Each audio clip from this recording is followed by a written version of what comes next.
with me, your host Jane, the Beady Butterfly.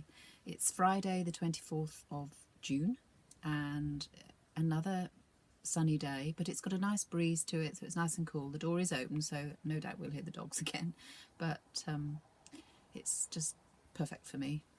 So welcome to the butterfly house. Lots to show you, lots of threads to catch up on. I did leave you last time with 2 new ones, and so I have those to catch up on and a few others.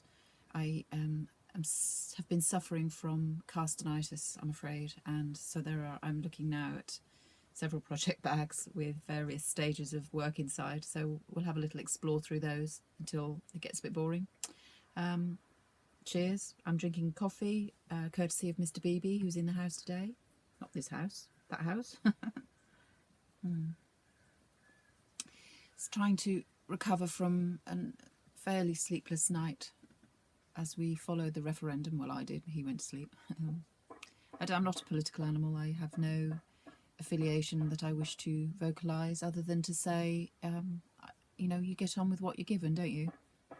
And you adjust and live your life the best that you can for the best of intentions. And that's what I've always done, regardless of our situation as a country. So yeah, I'm not going to discuss any further than that. Let's just jump right in. I left 2 threads. One was the woven square shawl that I have not touched at all. As the episode unfolds, you'll realise that I have been easily distracted and behaved very much like a butterfly, flitting from here to there. However, it's pointless me showing you it. It's buried under this mountain of stuff and has had no change whatsoever. Now, the other one I believe I left you with was the shawl for the Shawl Society. That's right, it was the Shawl Society shawl, and I finished it. It is quite stunning. There are several pictures out there of some beautiful interpretations of the pattern. I will show you. It's a very dull black and white picture of the pattern. And you can choose 3 different sizes depending on the quantity or type of yarn that you have chosen. I chose to do a lace weight large size for my never-ending search for the perfect summer shawl, and I think what I have ended up with comes pretty close. It's the good old Katia, I got a label, Katia Japor. Try and avoid that glare. I put a little light on because it's just a little bit dull in here today. It's just going to glare because it's a very, very shiny label. If you remember, this is the 100% cotton, mercerised cotton, 280 metres from a 50-gram ball. And I used just about 2 whole balls of wool with a tiny little bit extra. So technically you'd have to buy 3, however. So that's my 2 labels, and here is the shawl. It's been on Instagram, so you all know what to expect. However, to see it in real life is always a treat, isn't it? And it is mighty big. I hope I'm not being blocked out too much by sound. As this is in front of my face, I'll raise the volume a little on my voice. Enjoyed knitting it. It was, as I said, a rhythmic and positive experience. Simple in its seemingly simple in its pattern, I suppose. The little star stitch pattern, not difficult once you understand the instructions.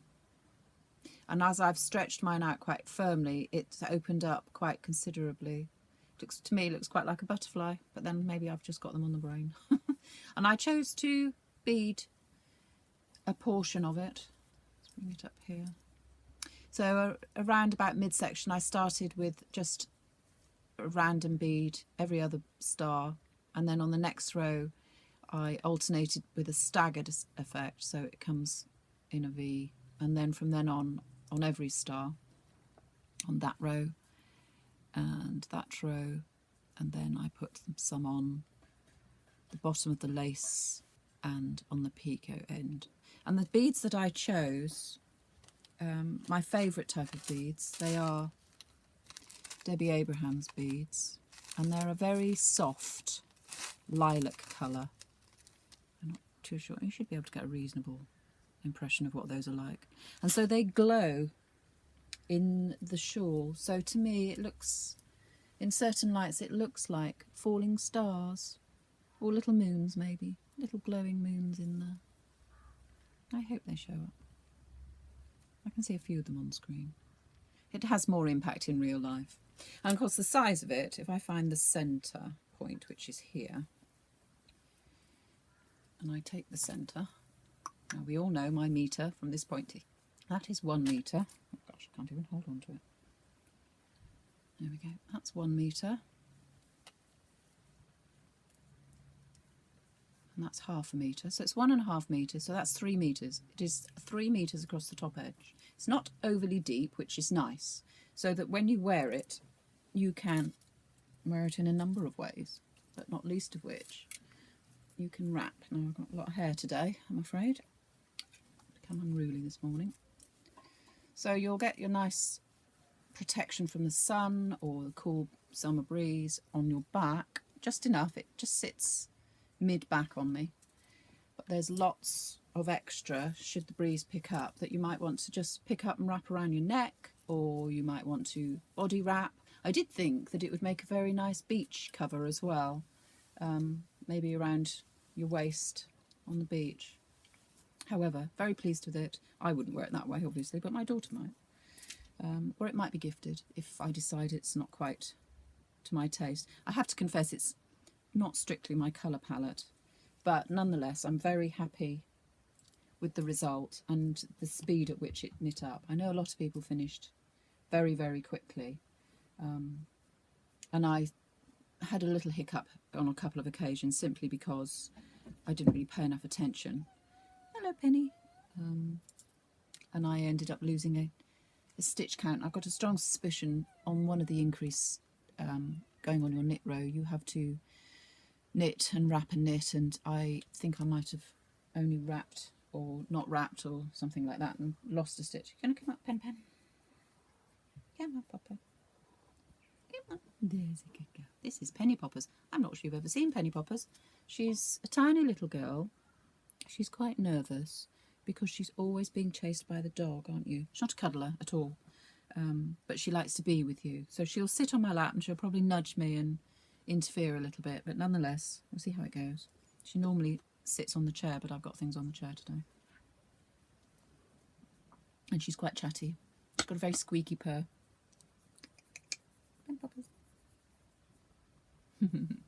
So what shall I show you next? Shall we stay on finished objects? Yes, why not? Let's stay on finished objects. So that's my Shawl Society shawl, finished, really pleased. Around all of that, I offered and very quickly test knit something for Mina Phillip from Knitting Expat. She is planning to bring out very soon a pinwheel blanket pattern as a nice alternative to the mitered square. Her idea being that you don't have to carry around all your blanket as you progress through your project, and you can produce little sections of it which you then join up, which I thought was a nice idea. I hadn't done a pinwheel, although I have seen the pattern before, but I haven't actually done it before. And so I tested the pattern. There were 2 elements to the pattern she wanted her testers to find out about. Penny, which I did, and then rather than carry on and make a blanket, which A, I am not particularly in the mood for at this time of year, and B, just haven't got the time for, I chose to make my 2 squares into a cushion. So it's quite a small little cushion. Hello Penny. The pattern is really easy to follow, very well explained. I had a small pause at the beginning because of my the way my brain works, and I couldn't actually visualise, because I haven't done a pinwheel before, I couldn't visualise the sequence of movement of the triangle formation. So it just gave me pause for thought, and I had to sit and really concentrate on, if I do this, what direction, what am I producing, what shape am I getting? But once I got it, and I trusted the pattern, which is the key thing with all patterns, that was it. Easily memorisable, as Mina says. You don't have to carry your pattern around with you. And I came up with a pattern. Now the button, see if you can see that.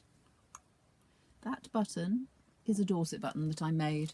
In fact, one on the other side as well. If you remember, I showed you a kit that a friend had bought for me. Hello, Penny.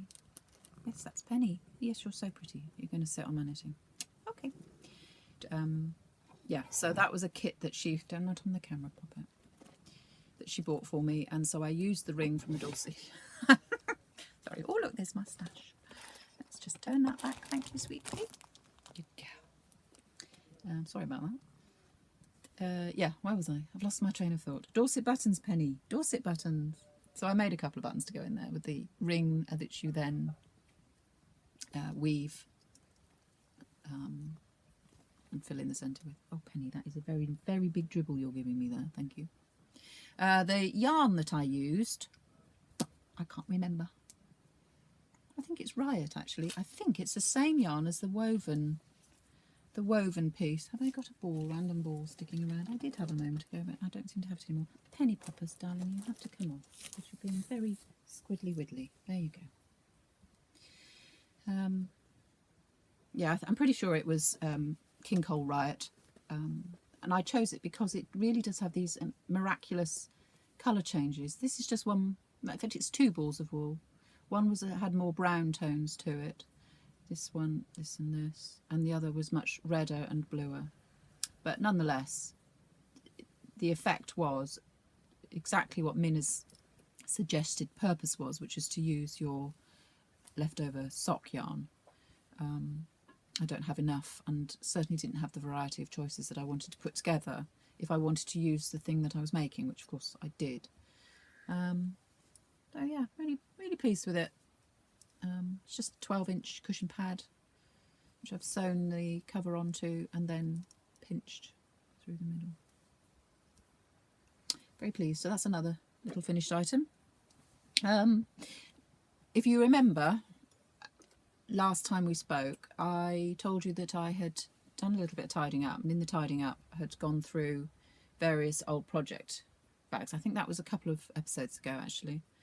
And in the going through of project bags, I reorganised them, and on the top of the cupboard up here is some long-term projects which are winter weight that I will slowly bring back out as the year goes by, and they're either slightly started or they have wool committed to them as projects.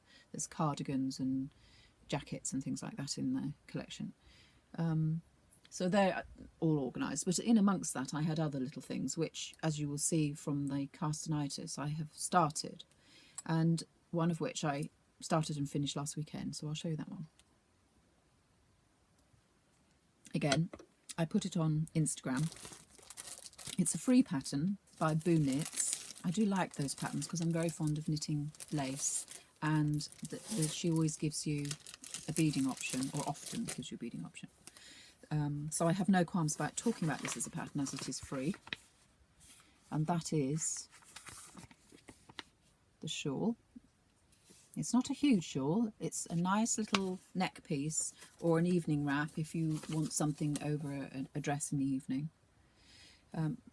It uses 4.5mm needles, 5mm needles, 5.5mm and 6mm. So you progress up your needle size in order to give good stretch, because the basic shawl increases very suddenly.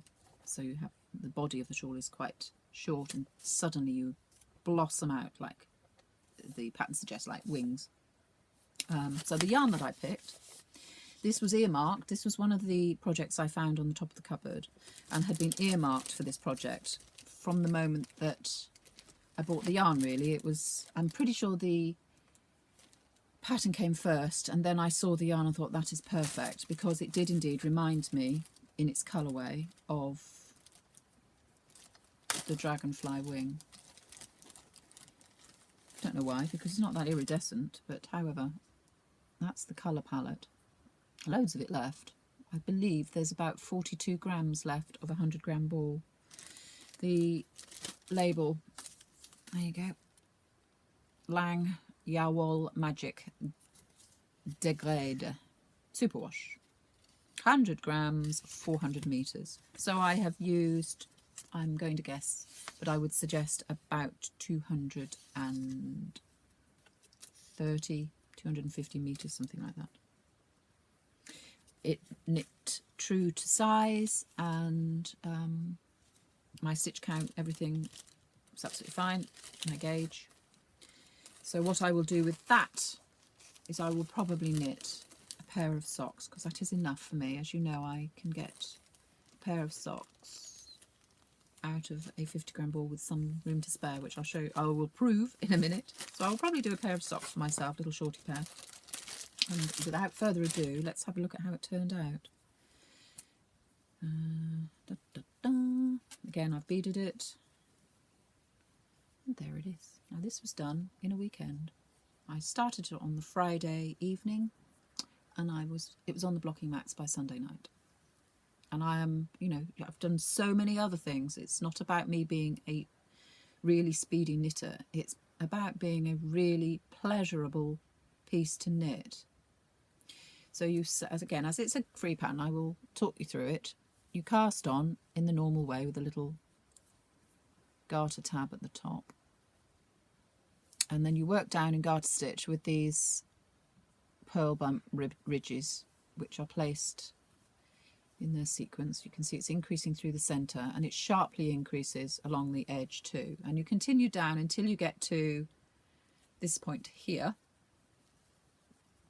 And at this point, even though you're still in your garter section, you sharply increase by casting on in 2 sections on each side. So on one row you'd cast there, and then the opposite end, and then you'd cast on there, and then the opposite end, and I believe there is even a third one there.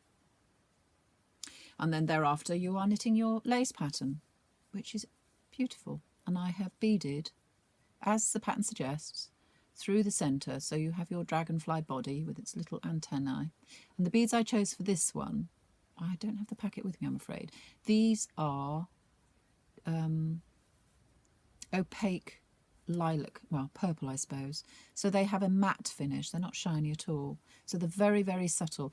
The beading for me is as much about giving the shawl some body and weight so that it hangs and drapes well.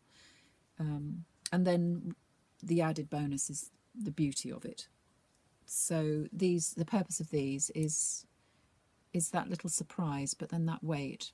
The cast off, and I'm not 100% convinced by this cast off. I persevered with it because, you know, with all patterns there's often a reason for something. So I persevered with it. You've increased your needle size as you've gone, and on the final cast off line is your 6mm needle.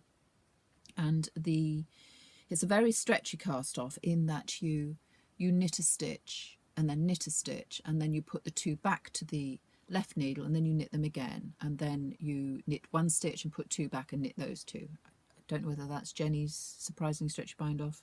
Can't remember. It probably says in the pattern. Let's have a little look and be a little bit clever about this. Let's see. Change to 6mm needles, bind off purlwise in the amazingly stretchy bind off. Doesn't say. And it is amazingly stretchy. Now, for future reference, and for my advice for that pattern is I would do that bind off, but I wouldn't increase the needle size quite so much, because it really does make for a very loose edge. Now, it's quite interesting, and maybe in the next block that it gets, I might give myself a little extra peak in there. But the way that you get the stretch across the top, I mean, that's quite taut now. There's not much more stretch along there. There's quite a lot of stretch to get more depth, but I didn't want to overstretch because it would make these, try and get hold of it, these peaks very, very, very, very long. So I did them to a sensible depth. But what you end up with is this rather loose central piece. Now what I might do actually is pop it back on the block, pin it back where it was with no stretch, but then add this and then just water spray it and set it again, so that you end up with that peak pulled through there. These will be longer each side, and then the centre one just a little bit, because I do find, I don't know, maybe it's me, maybe that little ripply edge is is acceptable. I'll have to canvass some opinion from various members. I suspect this one will end up being a gift anyway, but it is my colour palette, so I would quite like to keep it. But it's very pretty. Highly recommend it as a quick fix if you want to produce something without too much effort and concentration. The lace pattern is exceptionally instinctive. I'm not going to say easy because no lace pattern is ever easy, but it's very instinctive and very easy to watch your progress and spot any mistakes. I didn't make any, which is probably why I did it in a weekend. So there we go, my weekend shawl. Boo Knits, free on Ravelry. Just to remind you again, dragonfly wings. Really lovely. So that's another finished object. What else shall I show you? I know, we'll go and look at some socks. Now my socks were my mistake socks, weren't they? Where I was knitting a pattern from a book, which if you look back one episode you'll see all those details, and didn't have enough faith in what I was doing, and so I did something that wasn't right but actually preferred it, and la la la. Anyway, come up with the socks, all finished, all done and dusted. One pair of black and white socks. You can see the pattern quite clearly now. There is the lovely lace faux cable. It's not strictly a cable. There is a twist and a swap, but it's not done in a traditional way because you get a crisscross design to it.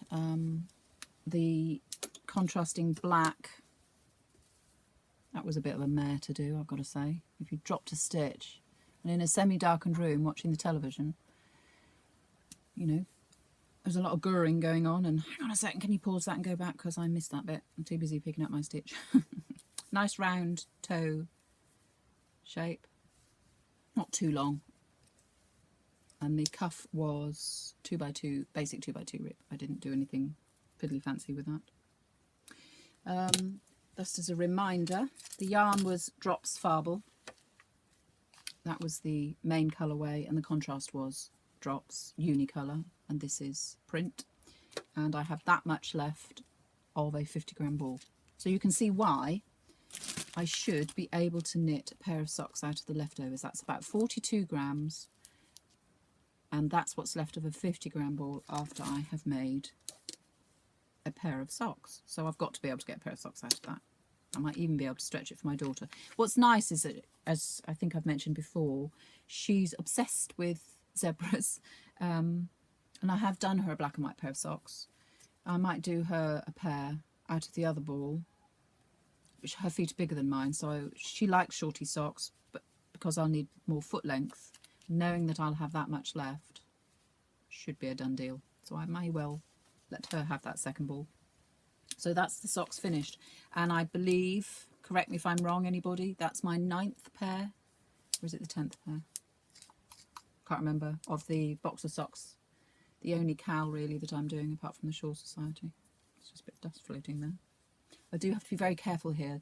It is the moth season, and there's only one moth that I am a little bit ardent in its removal, and that's the little tiny silvery brown one, because that's a cloth moth, and that will eat away at my fabrics and stash. So I do tend to clap the air on occasion. So there we go, that's a finished object again. Now, I often talk about my stall, don't I? And I have promised you a view of some of the things that I was going to put on it. I have, in the past episodes, again, if you look back, you'll see some of the sewing things like the brooches.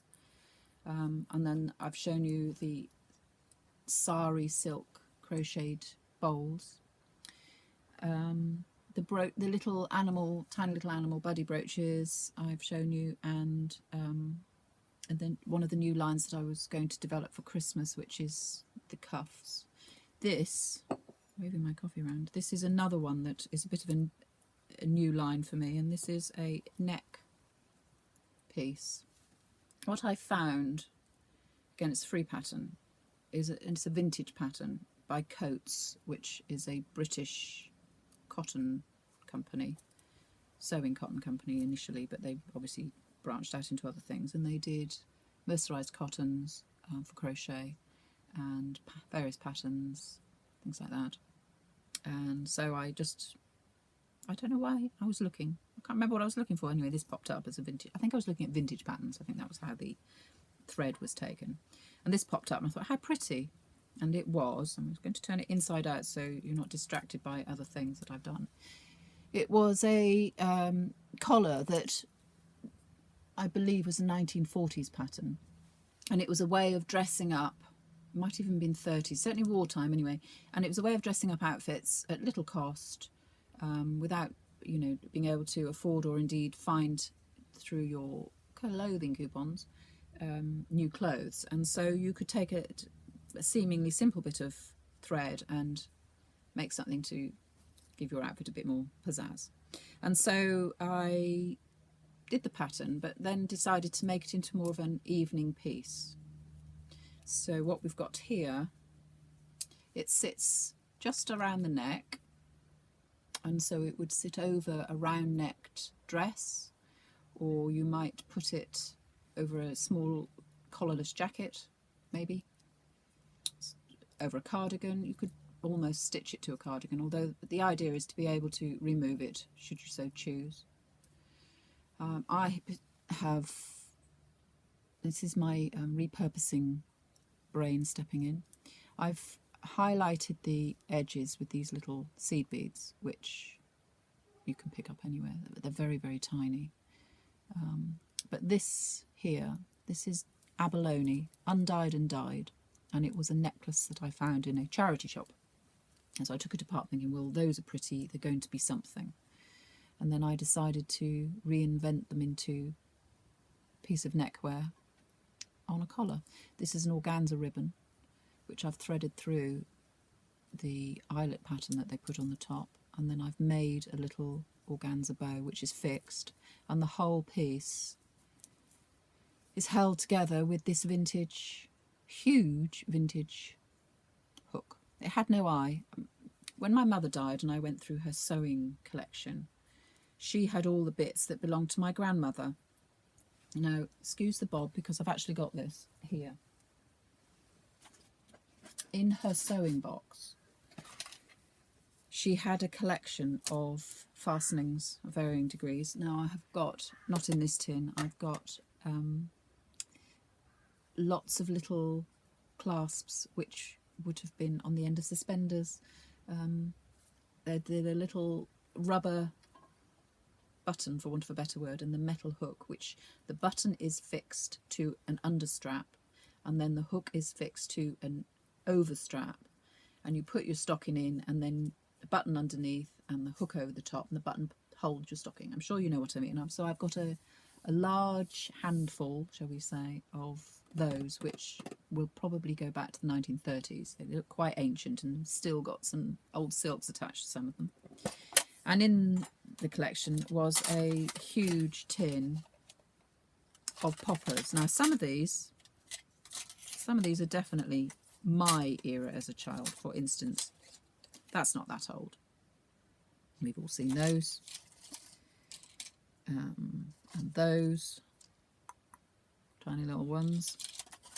But as I delved down to the bottom of the tin, I started to come across things that were just a little bit older than that. Let's see if I can get down to the bottom without creating too much havoc. So, there you go. This is a registered trademark bar loop.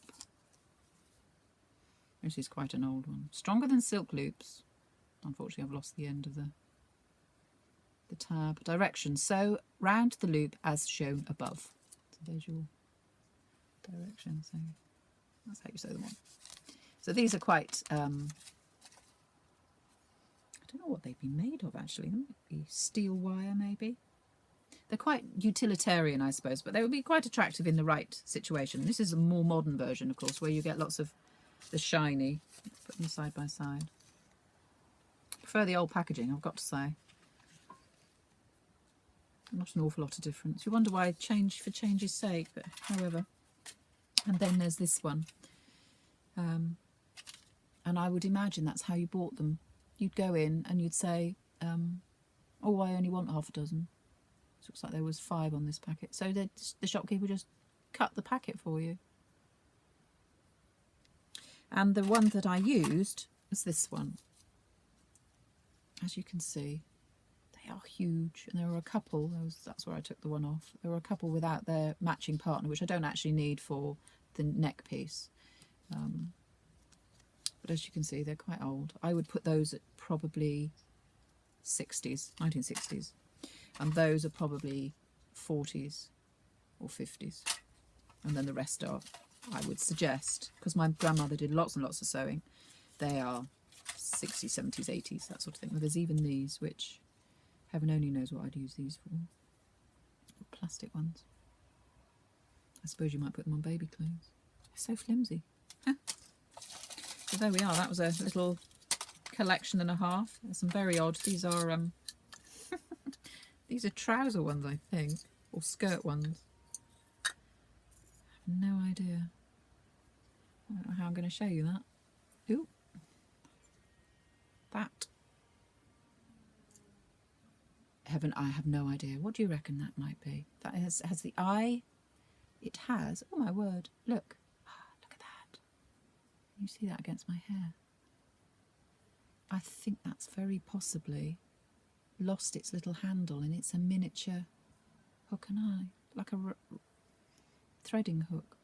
Don't know how well you're going to see that. Fascinating. Anyway, what I was actually showing you was these, which I think are, for all you sewers out there, you'll know, I think they are skirt hooks. So you'd have that, and then, or trouser hooks, because they sit nice and flat, but they're good and strong. There's a couple of those in a very old coats storage box. That would be my grandmother, because she was a seamstress, not my mother. Mother never made anything like that. There we go, put that back in. So, there we are. A little bit of history going on. A few other ancient, heaven only knows what's in there. I haven't even opened it. So that was that all finished. I suspect that I had the collar crocheted up quite a long time ago, because I know it sat on my desk as a job to finish. And so this is the next one that I have. And this is also done in a cotton, but it has a stellina to it, so it's quite shiny. I have no idea where I'm going to take this one. I made this one up. This doesn't have a pattern. I just, once I did the original one, I kind of recognised how it works. And so this one, let's see if I can hold it up more appropriately. This one has a slightly different and more heavy finish to it. So it will take a little bit more decoration possibly, or less, depends on my mood, what I can find in my beading collection that complements it. So that's 2 new pieces. What's likely is that I will develop them like the wristbands for later in the year, closer to Christmas, rather than rush them, put them out for the summer. Don't know, probably. So I believe that might be all the finished objects. Quite a few, isn't it? So really pleased with myself. But bear in mind, the collars were an old project, as were the socks. So the only recent true finishes are the cushion and the 2 shawls. So let's take the threads on, shall we? So coffee's finished. I won't be picking that up now. We'll visit a current project that everybody can catch up with. I think I briefly showed it last time, and that's the Lefty. Paid for pattern, so that's all you get. Just a little bit of a progress update, really. Coming along nicely. I'm continuing the journey with the leaves. I really think that I would have had enough to do the whole thing with that. Put that aside as a bit of a poop. And accept that I've got 2 tones, and that's fine. I can do 2. That's my beads you can hear rattling around in there. So, here we go. Where are we up to? I mean, Penny. Yeah, I know. As we know, lefty is just the same thing over and over again, but the longer it gets, the more of a visual treat it becomes, in my opinion. So this is, I call this my cloud shawl because the fibre is as soft as a cloud. That's the John Arbon. Alpaca and merino, I believe. It was a D-stash yarn, so it didn't have any labels on it. And my hand woven fibres, which was a random bat that came with a spinner, hand spinning drop spindle. That's the word I'm looking for. So I can't tell you more than that on that one because they had no description of it whatsoever on the packaging. And this is a fondant fibre merino, I believe, with silk slabs in there. That was, I find the silk quite tough, but nonetheless it makes for a very soft and strong fibre. So that's the 2 leaf yarns. I've got this much left of my 100-gram skein. I think that will be enough. However, I have a small leftover bit from a previous piece of work. I did the Pebble Beach shawl, Helen Stewart's Pebble Beach shawl, and out of this, and it's a glorious, glorious shawl. I'll show you that one day. It's totally suited this fibre. I don't have it there anymore. I was keeping it there. I did have a whole skein left over again, untouched, unwound. Should something awful happen, or I decide to make it the biggest shawl on the planet just to use up all the hand woven yarn. So it's coming along, really pleased. Because I've memorised it, I dip in and out. As you know, there's a little bit of beading in there. That's the only thing that slows me down, is remembering to put those beads and where to put them. But I want them in, so I will, you know, it's happening, shall we say. And I'm looking forward to finishing that one. That will be a lovely winter shawl. Just enough colour and lightness in a dark day. Very, very happy with that. So that's a little catch up with a project that should be finished soon, really. When I do it, I really do it, and then I don't touch it again for a few days. Well, like all projects, really. So that's the first catch up. We'll catch up with this one. I'm just picking them in random as they come. This one in my own project bag. This is the other hand woven yarn that I'm using. This is the alpaca. I call it the Django yarn because the dog loves to chew it. I think it's because it still smells very animally. I think that's its attraction. So it has to be well hidden. And this is the make it up as you go along gilet style that I'm making. So it doesn't look very exciting, does it? You can see sort of where the designing, if you like, is starting to happen. The lower edge and the tab is starting to show through in its, what do we call that stitch again? Completely forgotten. I shall have to put it down there. Knit one, purl one. And then I'm putting a moss stitch. There you go. I won't put it in there because I've remembered it. It's moss stitch. And this from here to here is the start of the arm hole. So the tunic will be attached from there to there, seamed up the side, to the front piece, and the armhole will be lined along the edge in the moss stitch all the way through. My plan is to have a drop shoulder on it, so like this dress for instance, it will just drop down like that, and the edge will be in moss stitch. It feels really nice. It's nice and soft. It's a little bit of an itch to it, but nothing major, and it isn't something I'd wear on my skin anyway. But I'm loving the naturalness of it.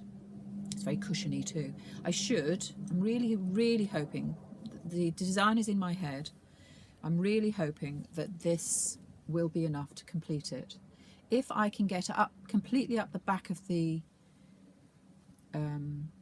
gilet waistcoat, I don't know what you'd call it really, because it's not going to fasten. Gilet we'll call it. If I can get up to the back by the time I finish this supplementary ball, I should have enough, I think.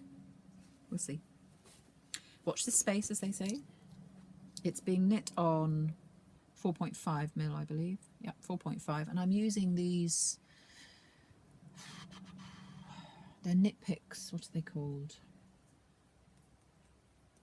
That is something I'm going to have to put on the bottom because I can't remember. I am not impressed with them.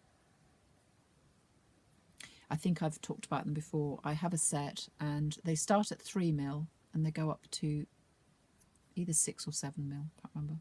Royale, that's what they're called, Royale. And I hadn't had them very long and I was mid-project and using the 3mm and it snapped at that point there. It's completely sheared off. I wasn't putting it under any pressure or anything. And the other thing I can't get to grips with is I do like the silver head, the metal head, in order to action the first part of the stitch. And then you have the wooden section just to slow down any slip on your needle. But the way they attach it, they leave these little holes. Now, I don't know whether you're going to be able to pick it up. There it is. Goes straight through. No, it doesn't. It's only on one side. How bizarre. And so when you are knitting, if it's in the wrong plane, if that hole, let me just find my needle. I'm going to actually knit for you so you can see exactly what I'm talking about. Make sure I start on the right end, which is this end. So what happens is, if you don't get the needle in the right position, now this is deliberately in the wrong position to show you, as you enter your working right hand needle through the stitch, it lands right inside that hole and it ends up breaking the flow. I mean, it's not massive, but you can feel it. And sometimes I can feel, see, it actually, the tip of the needle actually fits in that hole, so it hinders the passing of the needle through the stitch, and it just gets on my nerves. So you have to make sure that when you're knitting, you twist your left hand needle so that the hole's pointing away from you, which is not the easiest of things to do with Knit Pro, because the cable is a fixed, there's no twizzle in there, and so sometimes you can end up with a bit of tension on the cable, which works against you when you're trying to do your work. So I'm not very happy. Also, this joint here, if you think about it, there's one there, there's one there, and there's one there, and statistically one of those is going to be rubbish, and invariably it's this one. On this needle, this is not very smooth. I don't know whether you can see my thumb being able to catch on it. This one's not too, oh no, you go the reverse, that one's not great. And then on this one here, I don't know whether we'll be able to find, can you hear that catching? That's the fibres catching on the movement up. It's this one. Really rubbish. So all in all, I am very, very unimpressed with needles. I don't suppose, professionally speaking, you're supposed to be critical of any product. I don't know. I speak as I find in all aspects of my life. I try to be as polite and as purposeful as possible. And if it is of any help to anybody, I definitely would not waste my money on those needles. That's not Knit Pro in general, that specific brand. So there you go. That's that project coming along. I will keep you updated on its designing progress. I'm going to stick with the needles, despite all the things I've said, simply because I worry about the change in tension. It is such a blanket piece of knitting that if there is a change in tension, then it's going to show. And I tend to only knit on this when I'm in the flow of knitting. I don't go to it fresh at the beginning of a day when your tension might be a little bit tighter, because it's going to show, if not in the stitch size in general, but in the side edges might become a little bit in and out. So that's a kind of a pick up midday thing. It's making it slow and steady progress. Right, let's dip into something a little bit more. First bag on the table. This is a castanitis victim. What is it? Which one is it? There are so many, I can't remember all of them unless I take the pattern out. This is, okay, this is a jacket, whose name I am struggling to find. It's a paid for pattern. There we are. It's the Talus cardigan. And it is based on a traditional Shetland hap shawl. This lightweight and springy cardigan makes use of an updated variation of a wavy lace pattern. The name talus, a slope formed by a pile of shale at the base of a cliff or steep incline, is a play on the name of the old shale pattern variant used in the lace sections. The cardigan is worked from the top down for minimal seaming. I haven't done a garment for a long time, but I have a lot of lace and I wanted to do a cardigan. A lot of people are doing lace cardigans, and the result of which is they are saying never again with lace. And having only just started this, I'm not there yet, but I can see how you might. So I might be able to show you a couple of little pictures. That's the top edge. So the top is garter stitch, shaped with a shawl collar, raglan sleeves. And then the bottom section, which comes just about on the waistline and about just below elbow, is lace. So I'm going to have to fold the pattern up to show you this bit, because this is the lace that sits. So you have a garter stitch top falling into a lace section in both sleeves and body, and that's it there. So we'll see how this goes. These are all things that I've cast on in the last fortnight, and I dip in and out of as my mood takes me. If it doesn't grab me on that day, it doesn't really get much love, but there we go. Now, the yarn that I have chosen for this little project in 2 colours is Regia Lace. So the main body, the top half, is being done with this one. What are the details on this ball band? 71% superwash wool, 29% polyamide, so it will wash and should retain its shape quite well, given it's quite a loose knit. 100 grams gives you 600 meters. And I've got 2 balls of this. I don't need quite that much, but not far off for that colour. And then the lace section, I'm also obviously doing it in Regia, but I'm doing it in this sort of neutral greys. So I wanted a complete contrast. Same details on the ball band. 1 ball of 600 meters should be enough for the lace section. So we have the top in these lovely colours, and then the bottom in a very neutral. Let's move that label out of the way so you can see that.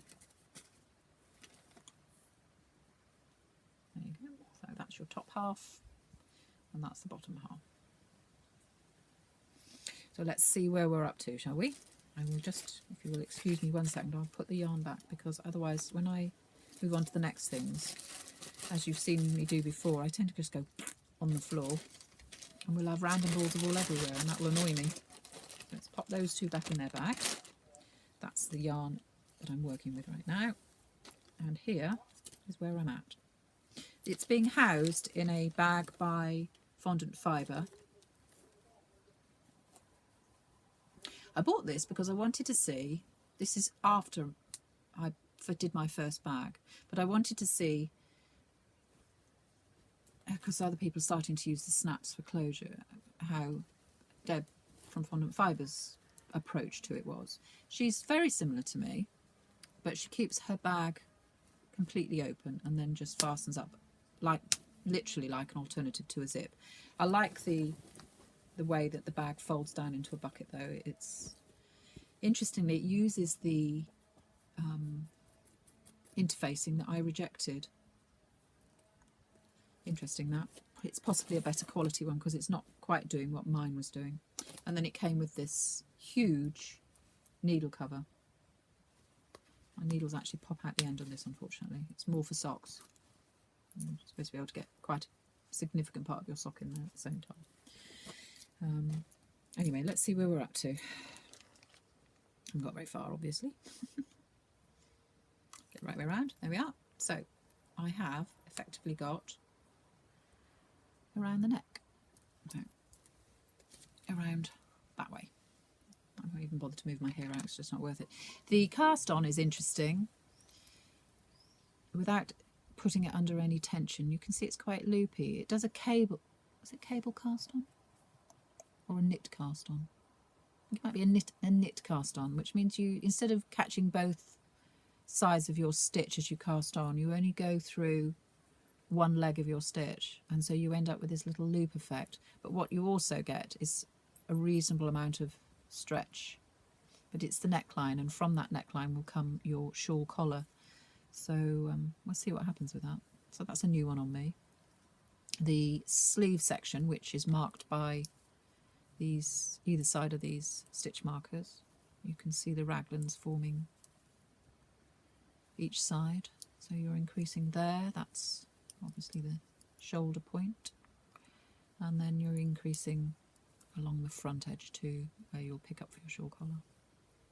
So I'm liking the way the colour is evolving. It's quite a fiery effect, just moving now into a more orange tone here. I'm pulling from the centre, I believe. Yep, I'm pulling from the centre, because it's quite a loose woven ball, and it having 600 metres, it's going to collapse quite quickly, but there we go. So that's my first garment of the year, lace cardigan. Will I get this done for the summer? I suspect not, but not to worry. I'm still enjoying it. So I'm definitely a process knitter, you see. The finished product, as much as I love it, I'm quite happy to give it away. I like the process of knitting. I like the exploring the fibre. I like experimenting with the fibre, watching how it interacts with its pattern, pushing the boundaries with it. And then if I end up with something I like, I'll keep it, and if I don't like it, I'll give it to someone. So it's not the product, it's the process for me. Won't fit in. I'll just pop that on the floor that way. So that's another project. What else have we got? What's this one? This one is, you're going to see a theme running. I seem to be challenging myself quite considerably with these patterns. Another free pattern. This is called Begonia Swirl. I don't have a picture for this, but if you just put in Begonia Swirl into Ravelry, you'll see lots of lovely, lovely projects. This is one I found on the top of the cupboard, and the reason I picked this pattern was simply because of the fibre. It is drops lace, and I have a number of skeins of drops lace, because at some point they were offering, who was offering, was it Love Knitting? Can't remember. Yeah, I think it was. We're offering this fibre at a remarkably low price, and so I took advantage, and I believe that I bought one of 4 or 5 different colours. And what you get is 100 grams, you get 800 metres, but it is a very fine lace weight. But if you look at the pictures on the Ravelry pages, you'll see why it's so suitable. And this is the particular yarn. I just loved the colour. It's still, this is when I was back using my original ball winder. This ball winder goes back to the early 1980s, and it chews up, as you can see from that rather awful mess down there. It was not spinning very well, and it can chew up the yarn, and ended up winding around on the cogs. So I didn't even take it off the cone that they supply with the ball winder. I then bought another one, a newer version of itself, and that was broken when it arrived. The feeding arm was loose and floppy, so I had to keep holding that, and eventually was doing the same thing, which is why I ended up with my Stork wooden one from America, and I 100% love, which you've all seen. So where are we with this? Not very far at all. The needles, that's my son. I'm just going to pause 1 second. So that was a bit of a break from my perspective, although nanoseconds for you. I'm not 100% sure where I was at, and I haven't gone back and looked, so we'll just go with the flow. I was talking about the Begonia Swirl. I've shown you the yarn, and I think I was about to show you where I have got to with this piece. Again, not terribly far with it. I've set it up and I've set the pattern repeats. I've got no stitch markers to show repeat sections because they are a movable feast with this one, and they increase and move around the shawl, hence the swirl. However, you will get a sort of an idea. It's going to be very loose and lacy. This is an interesting technique. Now, just double checking, yes, it's a free pattern, so I'm not giving anything away. On this one, you start with a ginormous 88 stitch long garter stitch tab, effectively, which you knit 3 stitches deep, great big long skinny strip, and then you go back and pick up 88 stitches along one of its edges and then bring your shawl back down from there. So it gives you quite a firm edge, effectively the same sort of edge as you get when you are working standard style and you have this section here. You get that to start with and then work off from the bottom of that. So that's what the construction is on this begonia swirl. My cable is not really long enough to show you the full effects of that technique, but it is very stretchy and very soft. So it's going to give a nice, once it's blocked, a nice structured edge to it that is consistent throughout. So you're not going to get a little block of garter and then a loose stitch. So it's all going to look very much the same along with the swirl coming off. Difficult to describe because I haven't got a picture to show you. Please have a look at it as a pattern on Ravelry. Beautiful, some beautiful, beautiful pictures, very inspiring. But being a lace weight, it's going to be one of those mammoth jobs because it's going to be involving a lot of stitches. I haven't looked because I don't want to scare myself or anybody else. So it won't put me off, but it just means it's a full-on commitment. So let's see what's in this bag. This bag is a fondant fibre bag. Owls, lovely. Now, in here, oh, okay. This is called the Julep Beaded Shawl, I believe, or something like that. And it is from a book that I have on my iBooks app. I will see if I can find it and show you it. Just open up the iPad and go into iBooks, which is here and here. No, it's not. It's in my Kindle. She says very hastily, changing it in my Kindle. It is a book called, it's probably going to open up right on the pattern because I think it's the last thing I was doing. Yes, it is. It's Lace One Skein Wonders, 101 projects celebrating the possibilities of using one skein. And the pattern is by Judith Durant, and it's called Julep's Beaded Shawl. And I will show you a picture of it. There we go.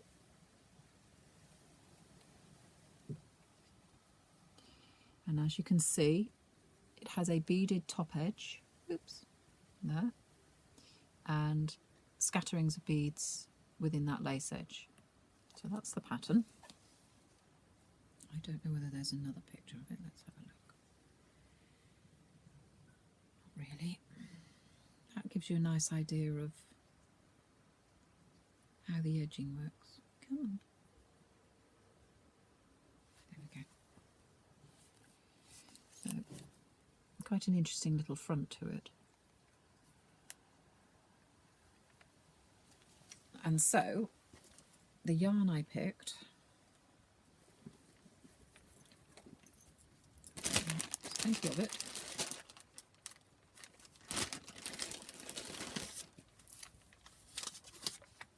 is a Lang, again, Lang Yarns Mille Colore for socks and lace. And the colour looks like that. It's quite, to me this is quite an Italian colour palette.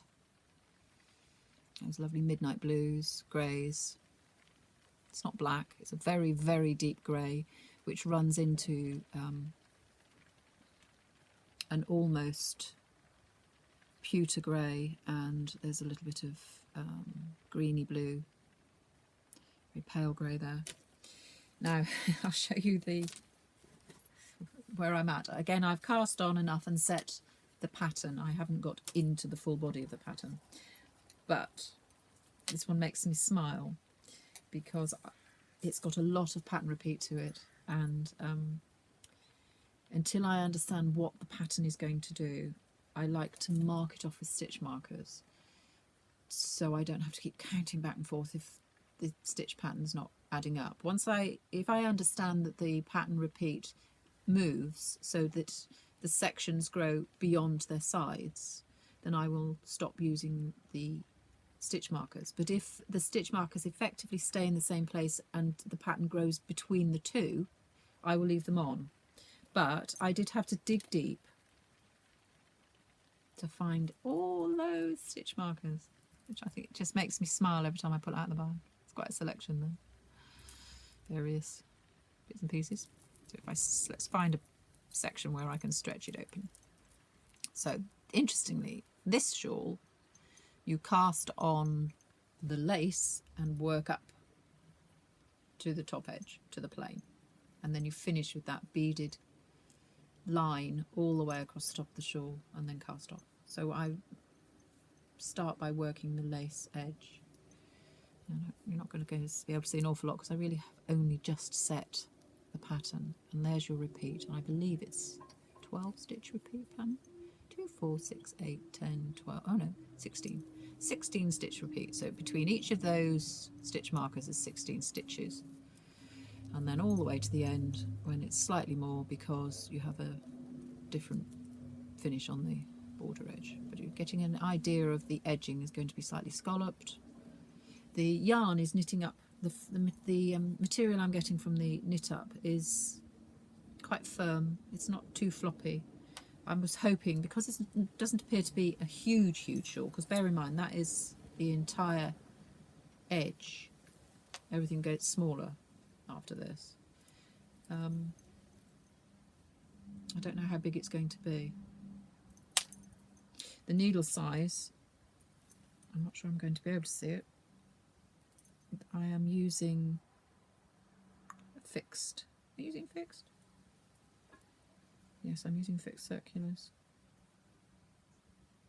I really can't read that.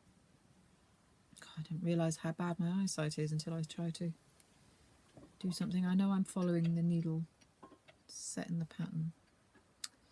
So we're looking at 3.25 and yeah, 3.25 needle, and you start off with as long a circular as you can, and then you bring it down shorter if you don't want to use too much cable. I'm doing it the other way, and I just didn't have a spare long cable. Doesn't matter, it's just a bit of squash. So that's quite fun to get out and jiggle jaggle around. The beads, because of course they're beaded. I'll just dig out a bag of beads here, look. Again, Baby Abrahams. Colour 605, size 8. So they're quite small because it's a lace weight yarn. And I believe that they term this as slick, the colour, because it's like oil on water. I have another packet because I suspect it's going to take quite a lot of beads. So when you get to that cast off edge, it's a bead per stitch, I believe, or every other stitch. Yeah, so it's another one off and running, and hopefully I'll have more of the pattern to show you on that. So is that 3 shawls? No, 2 shawls and a garment going on there. And then I've got one more to show you. I'll just pop that one down there. One more bag with heaven only knows what in it. Let's have a look. Ah, something very special. I might come back to this. No, I won't. I'll show you now. This is a gift. I woke up a couple of mornings ago, you know, feeling okay, I suppose, and email telling me that somebody, you know who you are, somebody had gifted me a pattern just because. So I can't tell you how touched I was by that. I'm not even going to try. It is called Cameo. There we go. by Paulina P. That's not her full name. Paulina Populek. I'm guessing she might be Polish. Don't know. The pattern shows some great pictures. I will show you that one. That's the back. And so you have a garter section in one colour, and then you continue the garter but stripe in your second colour, and then you have a large lace section on the bottom, which, because you're working down this way, you can make that as big or as small as you like, really. And the edge has a picot built in as you knit. And so, because of the intent behind the gift to share some love, and because how it made me feel, which was loved and happy, I decided to pick a happy yarn.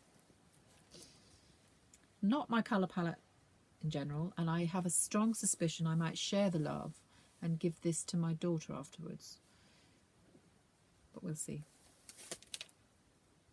My main colour ta-da, and my contrast colour, which will be the lace, pink. It is not quite as bright in real life as you're seeing. I'm just going to experiment by turning that light off. No, that's still, it's still not quite that rich brightness. It is bright, but it's not quite as vibrant and rich. It's more, this one is more like that pink there. So these yarns are Lana Grossa, Mielenwiet. I apologise for my dreadful pronunciation there. So it's Lana Grossa, German wool merino. And we're looking at 100 grams, 420 metres, sock weight. This particular one is colour 2035. I've had them a little while, probably about between 8 and 10 months.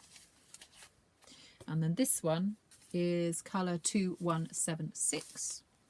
Same information applies. It's 80% wool, 20% polyamide. Very pretty. So what, you might ask, does that look like knitted up? It looks delightful and totally puts a smile on my face. Love it. I'm going to make sure I pick the right side. There, believe it or not, there is and will be a right side and a wrong side, but I suspect it won't matter with the contrasting yarn that I'm using. But I think this might be the right side. So there we go. How pretty is that? It's very soft because it's merino. How pretty. So this is effectively the go back to this picture. So if we look here, I am at the moment knitting what in this colour choice is plain one colour, and then the stripes will start to come through the stronger pink, and it will end up with the pink on the bottom. Now I appreciate that within the nature of the print of this yarn there are striping effects going on, but what will eventually happen, and for me this is why using this sort of yarn works in this scale, is if you want to make a transition from one colour to another, I like it to flow, if that makes sense. And so if this were a simple colour, one colour, let's just for argument's sake say the blue, and then I want to transition into finish up with a pink, I don't, for my mind and the way the balance of colour in my head, it's not enough to grade the stripe through. So to have pink already in this section, and then I slowly bring in more pink stripes until I finish with pink, I just feel that the pink is being introduced in a more calming, less jarring way, shall we say. That's just me. It's just how my mind works, how my eyes see the colour.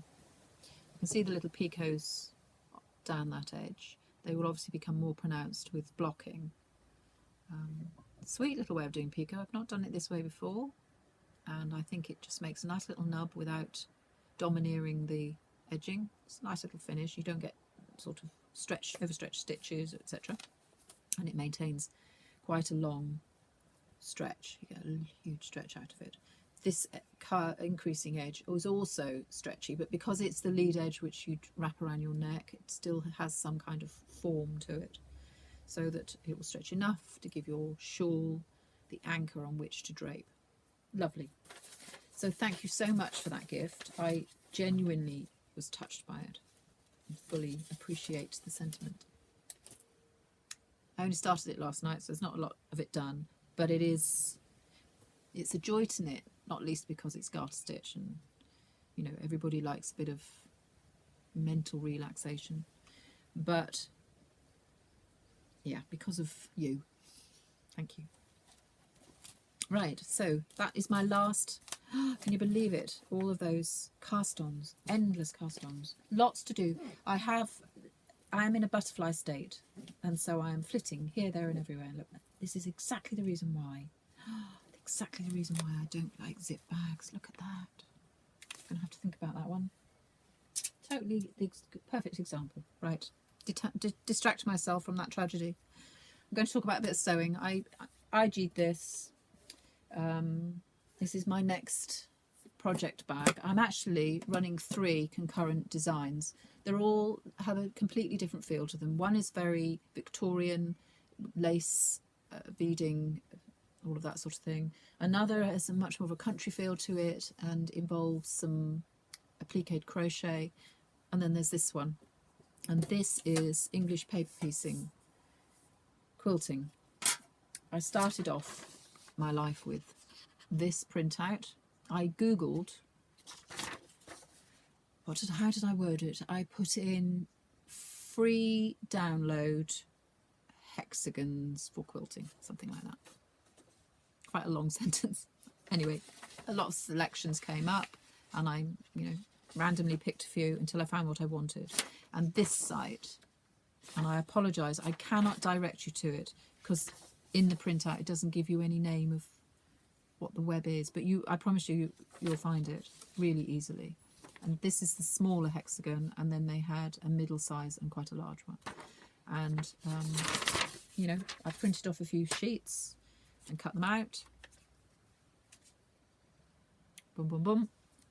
And the technique that I use means that they are all reusable.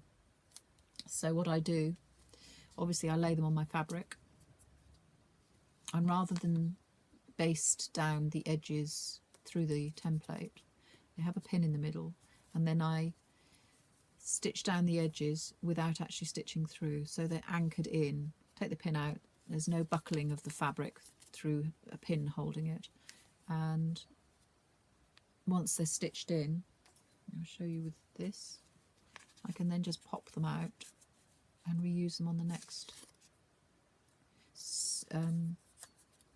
shape. So I don't have to endlessly cut out bits of paper, is what I'm trying to say. I can just reuse them. So what am I doing? I'm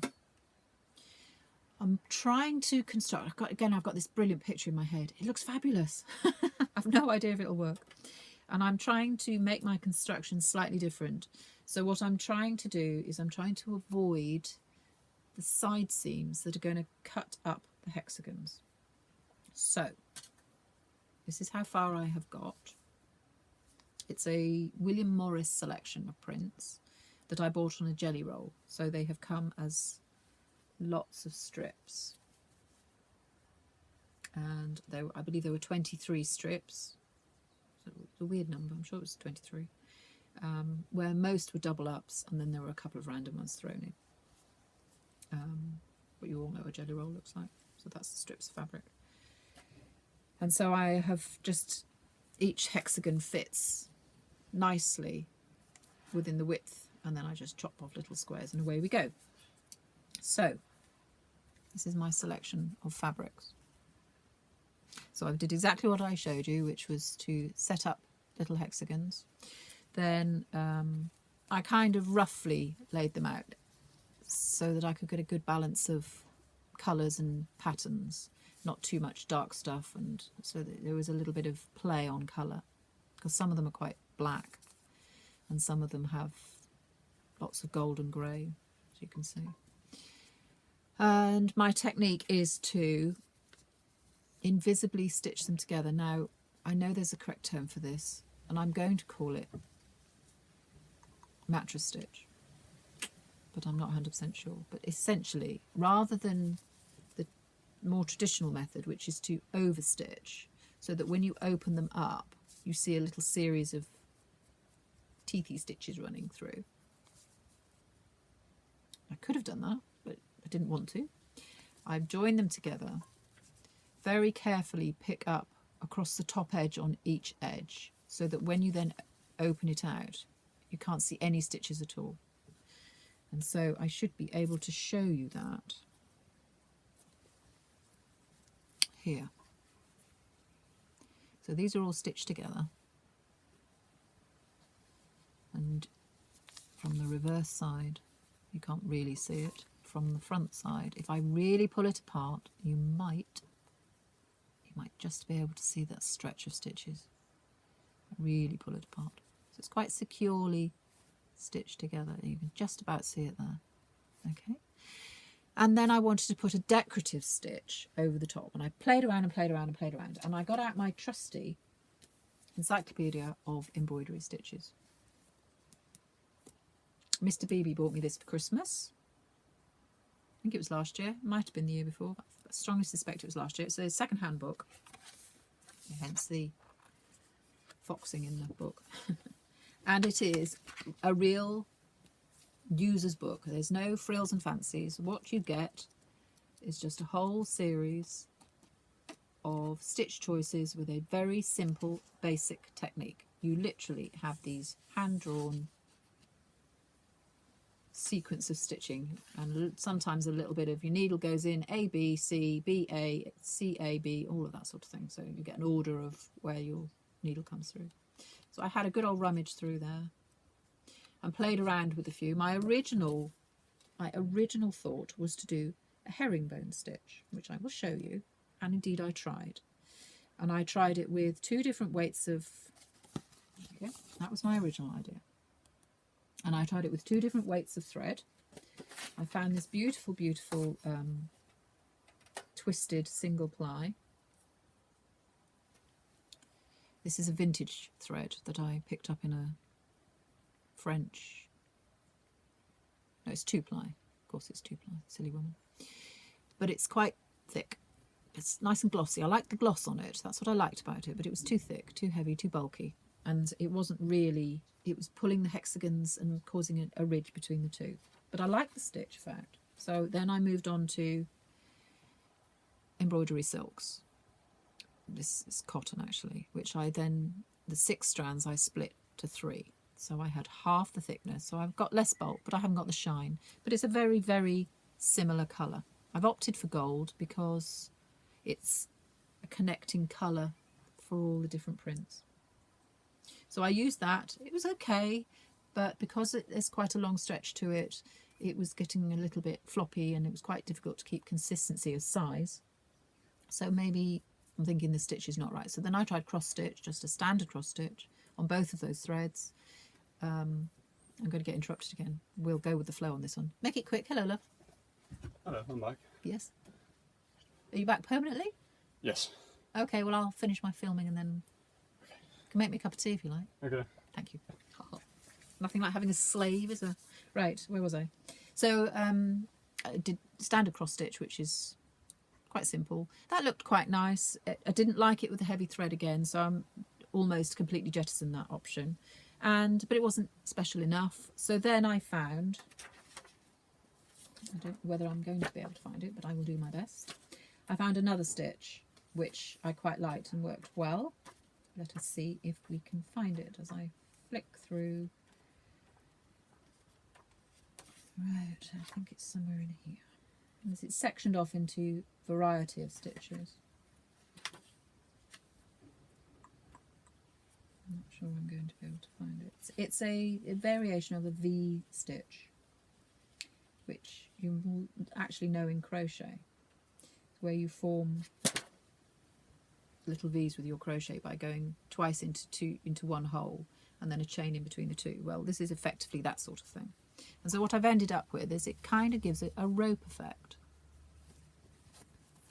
See how close I can get so you can see what I mean. There's a good stitch there. So you form one side, then you go back to your original stitch out and go over to the other, and then you come up and form and then back out, and so you're over stitching onto yourself on one side.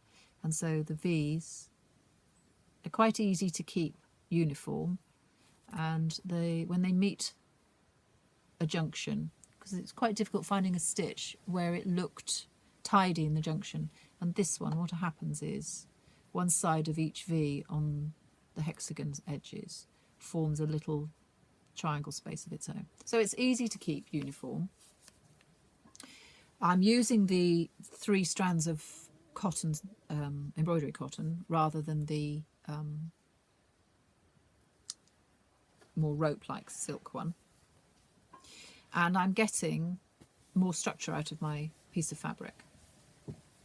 So what I would plan to do, and this is where in my head the picture is, ooh, that's going to be pretty, but in reality it may not work, we'll see, is what I plan to do is make a long strip which then will join, this is only 1/2 of it, so I've got this much again to do, will then join and fit and have no seams. It would be just like a whole loop of little hexagons,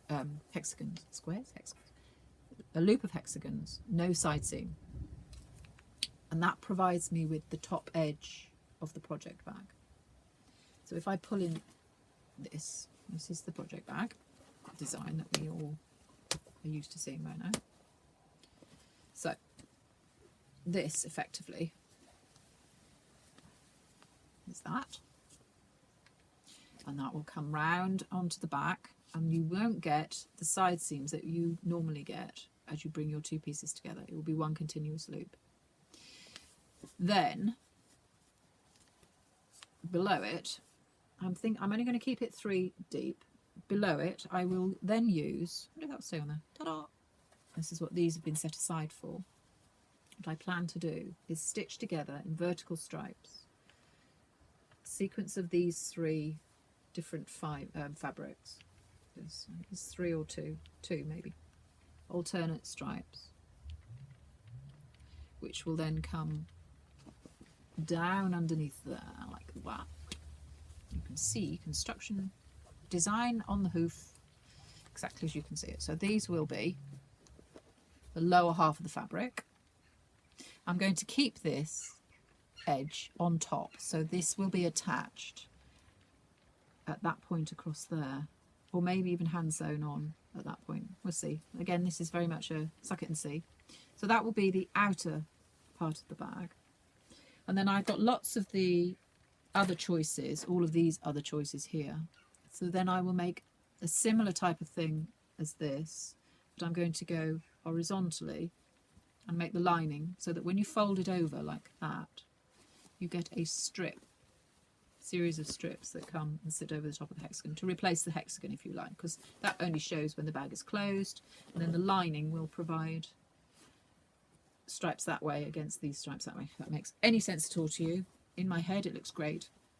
The problem I'm envisaging, which is why next time we meet together it may not either be finished or be quite that way, the problem I am envisaging is applying the interfacing when this is in a circular. So what I may do is hold back on the final join until I've applied the interfacing. I don't know, I cannot hold that word in my head. I keep having to search for it every single time. So I may keep a large flat piece, and so I'll only end up with one seam down there on the edge, which won't show because those are vertical seams anyway. So in my head that really works. We'll see. It may be thoroughly irritating and I may give up and do something else, but I'm hoping it will work. This is why I don't do many. This is why I only ever do them once, because it's about the process. It's about going beyond the norm, the expected, challenging, all of those things. So there you go. Now then, how am I going to finish this week's podcast? It's going to link directly back to the gift that I was given of a pattern, and not the shawl in itself, but the connection, one of many, with the gift giver, and it's butterflies. You know why I call this the butterfly house, because I had to take down a plant butterflies love, bees and butterflies. But also I do love butterflies, and I have loved them for a long, long time. Now, the people who collect butterflies, I've just opened up my iPad now, so I'm looking down here, but most people will know this. A person who collects and studies butterflies is called a lepidopterist. Going to be a lot of Latin words going on here, so I'm going to stumble a little. Lepidoptery, also Lepidopteri, is a branch of zoology dealing with both butterflies and moths. So I am not a lepidopterist in the old-fashioned term, because of course I have never and neither plan to catch butterflies and pin them to boards until they die. Oh, here comes my tea. Thank you, darling. You can put your hand on the screen if you like. Oh, that was my son. I don't know I might cut him out of that. I didn't know what you wanted, so I just got you fruit. That's lovely. Thank you so much. This is a really nice smelly one here where you can have that empty coffee cup. Thank you. And I will exchange it for a full one. Thank you, darling. I've nearly finished, sweetheart. So, yes, I have no intention of pinning butterflies to mats or anything like that. Now, the opposite of someone who collects butterflies is someone who's fearful, of course.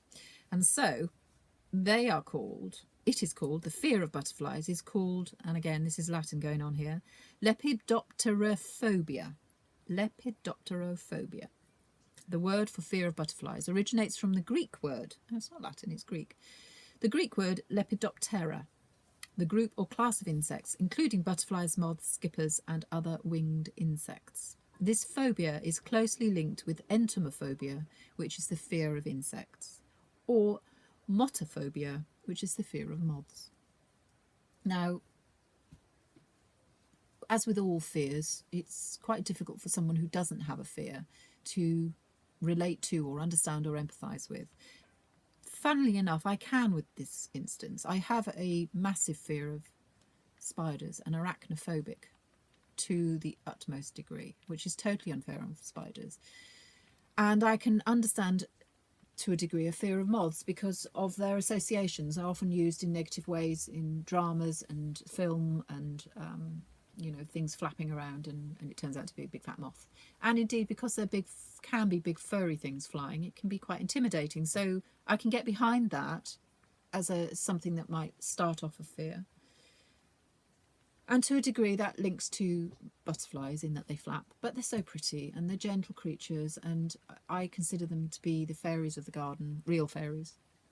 So I will show you just a small part of how I have absorbed them into my space. This, for instance, I picked up in a car boot sale, and they are cigarette cards. I think that's what these ones are.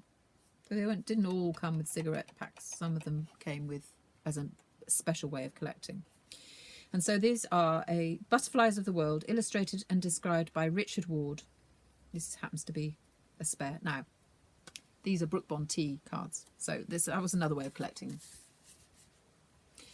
Butterflies of the World. It's completely full, and it's a charming little piece of collectible history and a nice little dip into, spotting something flitting by, and with any luck, you'll find it in the book. Or just enjoy looking at the pictures. And it's completely full. And the little card, this just happens to be a double up of one of them that's already in there. Lots of information about or said butterfly. Look, you see at the bottom there. Brooke Bond tea. Get a picture card album from your grocer.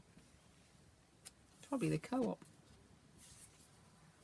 So that was one sort of representation. Another one, and this one is directly linked to these collectors' butterflies, lepidopterists. This is about, it's certainly over 35 years old, and it's possibly older. And I found it hidden away in the back of my mother's loft when we cleared her house. And I have vague memories of it as a child. And it is, I have no idea exactly what butterfly it is. It's probably an African, oh hang on, it says on the back of the box. A Charex castor from Africa. It is an African butterfly. No, it breaks my heart in many ways to see it, but then again it is a unique way of seeing something special. And that's just held on to a little piece of polystyrene by that pin you can see in the centre. It lives on my shelf in the original box, which interestingly is yellow with age. So when it goes on, the colour of the butterfly is quite distorted and different. And it isn't something that I would collect in this form at all. And in some ways I find it quite distasteful, but in other ways it's just, you know, one of those moments in history that when it was being done, no one seemed to see a problem with it. And it is a beautiful little thing. So that's another representation. But the more modern way of doing that, of course, is the way I prefer to do it. And this is a collection I have made over, I would say, 3 years, and collected to use in pieces now. I have shown you some sewn brooches where I have incorporated butterflies, and in some wall hangings and picture work you have used them, and obviously intend to with this amount of the collection. And not everything in here is butterflies.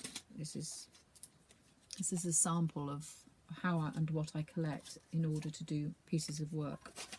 So for fear of tipping it all over the table, it's in an old canteen cutlery box. I wonder if I stand up you will be able to see this any better. They're all going to slightly jiggle and move. This is basically a collection of brooches, but inside and specific, A, to this topic, and B, to the whole reason for collecting, are lots and lots of butterflies. So I'm just going to move a few of these things around so I can dig down underneath. So it varies from this sort of thing, and these are anything from 20 years old, 10, 20 years old, that sort of age, possibly a little older. I think there's one or two in here that are quite old. You can usually tell their age from the back and how much metal is in them. The more metal and enamelling on there, the older they are. Like that one, for instance, that'll be an 80s brooch. So I have quite a lot of those, and my collections have been formed through taking apart jewellery as well. So for instance, this little guy was part of an accessorise bracelet. Not very old. 5 or 6 years probably. Perhaps a little bit older. This one here, this one is actually a silver one with some shell inside. It's slightly more expensive. And that originated from a necklace. And then I've got, just trying to keep it sort of pertinent, this is a pin. It would have had a little pinchy, it's probably somewhere in there. And it's signed as well. This one's signed A.R. Brown, which would have been the designer of the piece. It's quite heavy. And I would probably mount and use that in a wall piece. I haven't shown you any of that work yet. I will at some point show you. And then I've got some larger ones which were necklace pieces, and this one I plan to take apart. This is an earring, and it's a set of butterflies all linked together, and what I would do will be to separate them and use them as a flight of butterflies within a whole picture. So it's two earrings, obviously, and they will fly through a piece. But I've, you know, collect it in any form that I can. There you are. That's off a piece of accessorized jewellery. This one is very unusual. This is plastic. I'm not sure of the age of this. So it's almost like shrink wrap plastic. But it's a beautiful red butterfly. That's quite sweet. So there's lots of enamelled stuff in here. Not all butterflies. This is quite an old one. I would suggest this one is very much a probably 70s. It has some filigree work to it. It's quite delicate, this one. Beautiful colours. So as you can see, I'm open to all offers. That's another in the range, same range as the others. Don't think there's anything else that's specifically different.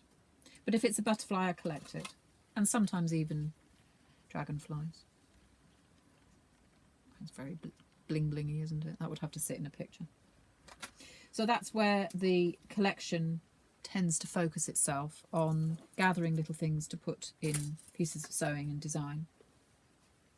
And to finish off my butterfly theme, if you like, I call myself the beady butterfly on my stall as well, and so I needed a piece to illustrate that, if you like, and so I made a beaded butterfly. And this uses a lot of different techniques and a lot of different crafts. Here is said piece. So that's the top and the bottom. And it sits on my stall, pinned somewhere at some jaunty little angle, depending on the site that I'm at and where I've chosen to allow it to land that day. So the techniques that we've got going on here, we've got some quilting because the wings are padded with soft batting. We've obviously got beading going on. That's a cabochon bead which has been built up around. We've got some overlay of I